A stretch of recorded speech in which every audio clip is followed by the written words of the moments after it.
Una mujer, tras perder a sus seres queridos, decidió vivir sola en la montaña, pero su aislamiento se vio truncado cuando se topó con un oso que destrozó sus provisiones. Como no sabía partir leña ni cazar animales, acabó sucumbiendo al hambre y al frío hasta desmayarse en su cabaña, y solo se salvó porque alguien la encontró a tiempo. Andy se sintió profundamente agradecida con Mick, aunque aún así insistió en que se marchara convencida de que esa vida era su castigo y de que no quería convertir el sufrimiento en algo placentero ni crear lazos con nadie. Intentó darle sus ahorros, pero Mick los rechazó y le explicó que solo quien nunca ha pasado hambre cree que morir de inanición es una forma de acabar con la vida, añadiendo que le enseñaría algunas técnicas básicas de supervivencia y luego no volvería a molestarla. Andy aceptó y lo siguió al bosque, donde él le explicó cómo colocar trampas para conseguir comida con la llegada de la primavera. Mick también le enseñó a conservar alimentos durante largo tiempo y la vida de Andy mejoró. Notablemente, dejó de preocuparse por el hambre, dormía tranquila y empezó a aprender a cultivar, a levantar cercas, preparar la tierra y colocar mallas metálicas. Poco a poco dejó de rechazar la vida. Llevaba mucho tiempo sin sufrir alucinaciones, y la relación entre ambos se fue estrechando. En los prados se los veía recogiendo frutos silvestres, y entonces Mick le confesó su propia tristeza 8 años atrás. Un accidente se había llevado a su esposa y a su hija, dejándolo completamente solo. Andy se quedó paralizada al descubrir que aquel hombre tan vital compartía un pasado tan parecido al suyo. Pero cuando Mick quiso saber más de ella, Andy se marchó sin decir nada y volvió a encerrarse en sí misma.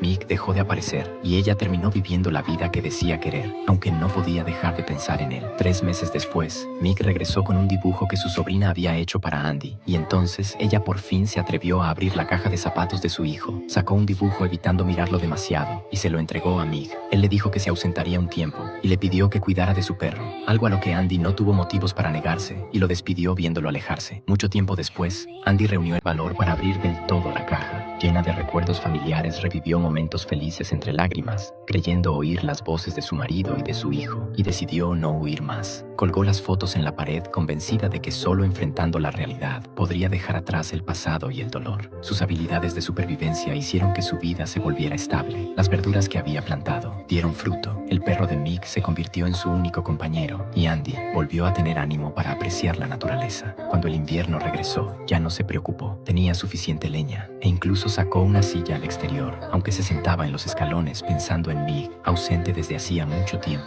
temiendo que le hubiera ocurrido algo, y esa inquietud la mantuvo despierta por la noche. Al día siguiente se equipó y, antes de marcharse, miró la cabaña donde había vivido tanto tiempo. Sin imaginar que regresaría al mundo moderno, no hizo autostop, sino que caminó despacio con el perro hasta llegar a un pueblo animado donde, pese a sentirse abrumada, decidió seguir buscando por Mick. Encontró a la enfermera que la había ayudado y, guiada por ella, vio a Mick muy debilitado. Él había sabido desde hacía tiempo que tenía cáncer y, para que Andy no se quedara sola, le había dejado a su querido perro al verla de nuevo. Se mostró feliz, diciendo que aún tenía muchas cosas que agradecerle, y ante la confusión de Andy, explicó que ella le había dado una forma digna de morir, a lo que Andy respondió entre lágrimas que había sido Mick quien le había regalado una segunda vida y quien la había salvado. Mick quiso compartir con ella la música que amaba, y Andy intentó sonreír, aunque la tristeza la superaba cuando se levantó para irse. Mick la detuvo y confesó que en el accidente del pasado, él era quien conducía y había infringido las normas, mientras Andy le explicó que su familia había sido víctima de la violencia de otros, y aún así le dio las gracias a él y a su familia. Al marcharse, Andy sintió algo extraño. Se dio la vuelta y comprendió que Mick había fallecido. Solo pudo irse con el corazón roto, sentarse con el perro en un columpio hasta el mediodía para calmarse y,